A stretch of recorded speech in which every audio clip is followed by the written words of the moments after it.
Okay, so what we're going to be doing here is, again, we're going to be working with graphs and then transferring the ordered pairs into a table. But remember, the key point is when you look at a graph, you need to see if it goes through 0.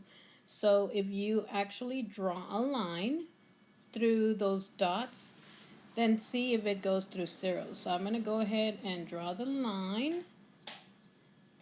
Oops, actually it didn't do it the way I wanted it to. So that's not the line I want. So I'm going to delete that. Maybe I could do this. Okay, so I could move it. Okay, there you go. So now if you look at it, the line is going through 0. So, and it's going through all the dots. So because it's going through 0, it's going to be a multiplicative relationship. So whenever you have the line going through 0, it's a multiplicative relationship. So we know that to write the equation, we're going to have to use y equals a times x.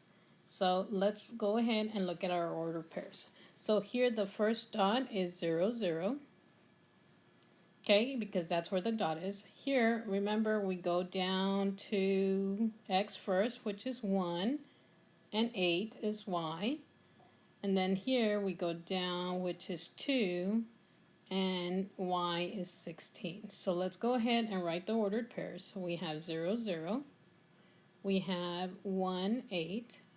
We have 2 16s. And then I'm going to go ahead and put our generic ordered pair, which is x and y. So in this case, I know x is 0 and y is 0. X is 1, y is 8. X is 2, y is 16. So now I need to figure out what the relationship is, or what the rule is.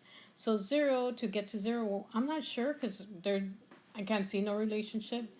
So I'm going to go ahead and do, if I have 1 and it goes to 8, I don't know if it's plus 8, but remember, if it's multiplicative, it can't be an adding 8, it has to be something else. So I'm going to go ahead and erase that. And when I mean something else, it means that it has to be a multiplying or dividing. So 1 to get to 8, I guess I could multiply by 8. So 1 times 8 equals 8. That's correct.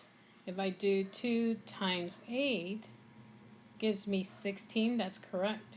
So if I do 0 times 8, it does give me 0. So my relationship would be a equals 8 times x. So I need to multiply 8 by x in order to give me y. So remember, x is independent and x will always be independent, and y is dependent. So make sure that you write all this on your assignment. Make sure that you're putting in all this information, and you will be able to get credit for it. And then the next one you're going to try on your own. So remember, watch this video again if you don't understand the next one.